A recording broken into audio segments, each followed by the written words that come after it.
जय श्री कृष्णा। राधे राधे भक्तों, आपका अपने चैनल श्री किशोरी दासी में आपका हार्दिक स्वागत है।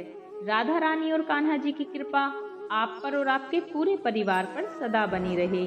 आज की इस वीडियो में आप श्रवण करेंगे सफला एकादशी व्रत कथा का। चलिए तो बिना देरी किए वीडियो को शुरू करते हैं।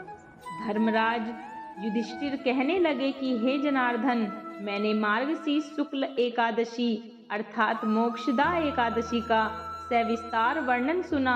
अब आप कृपा करके मुझे पोष माह के कृष्ण पक्ष की एकादशी के विषय में भी बतलाइए। इस एकादशी का क्या नाम है तथा इसके व्रत का क्या विधान है, इसकी विधि क्या है, इसका व्रत करने से किस फल की प्राप्ति होती है, कृपया यह सब विधान पूर्वक कहिए। भगवान श्री कृष्ण बोले, पौष माह के कृष्ण पक्ष में आने वाली इस एकादशी को सफला एकादशी कहा जाता है। इस एकादशी के देवता श्री नारायण हैं। विधि पूर्वक इस व्रत को करना चाहिए।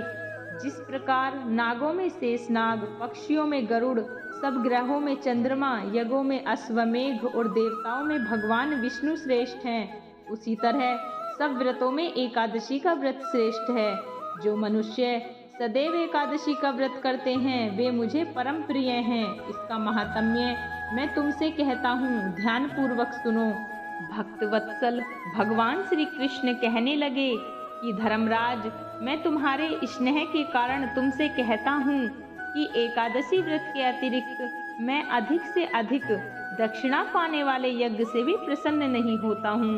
अतः इसे अत्यंत भक्ति और श्रद्धा से युक्त होकर करें। हे राजन, द्वादशी युक्त पौष कृष्ण एकादशी का महात्म्य तुम एकाग्र चित्त होकर सुनो।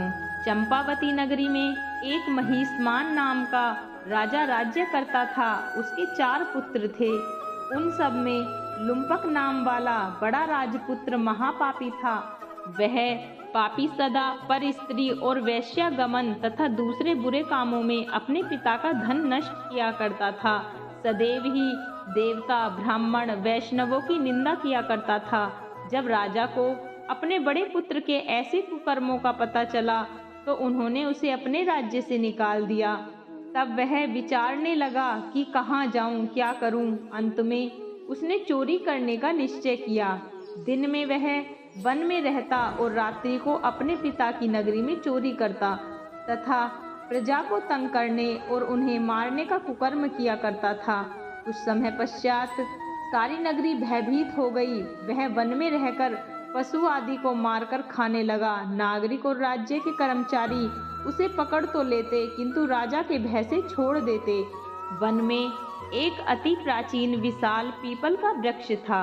लोग उसकी भगवान के समान पूजा किया करते थे।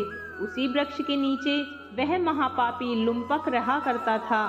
इस वन को लोग देवताओं की कीड़ा स्थली मानते थे। कुछ समय पश्चात पौष कृष्ण पक्ष की 10वीं के दिन वह वस्त्रहीन होने के कारण शीत के चलते सारी रात्रि सो नहीं सका। उसके हाथ पैर अकड़ गए। सूर्य उदय होते होते वह मूर्छित हो गया। दूसरे दिन एकादशी को मध्याह्न के समय सूर्य की गर्मी पाकर उसकी मूर्छा दूर हुई। गिरता पड़ता वह भोजन की तलाश में निकला। पशुओं को मारने में वह सामर्थ्य नहीं था। अतः पेड़ों के नीचे गिरे हुए फल उठाकर वापस उसी पीपल वृक्ष के नीचे आ गया। उस समय तक भगवान सूर्य अस्त हो चुके थे। वृक्ष के नीचे फल खाकर कहने लगा, हे भगवान, अब आपको ही अर्पण है ये फल, आप ही तृप्त हो जाइए। उस रात्रि को दुख के कारण उसको नींद नहीं आई। उसके इस उपवास और जागरण से भगवान अत्यंत प्रसन्न हो गए और उसके सारे पाप नष्ट हो गए।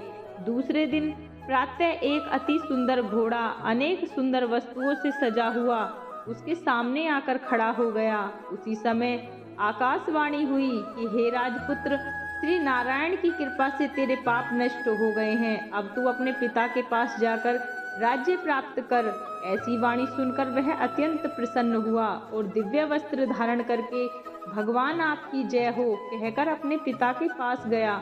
उसके पिता ने प्रसन्न होकर उसे समस्त राज्य का भार सौंप दिया और स्वयं वन के रास्ते चल दिए। अब लुम्पक शास्त्र अनुसार राज्य करने लगा। उसके स्त्री पुत्र आदि सारा कुटुंब भगवान नारायण का परम भक्त हो गया।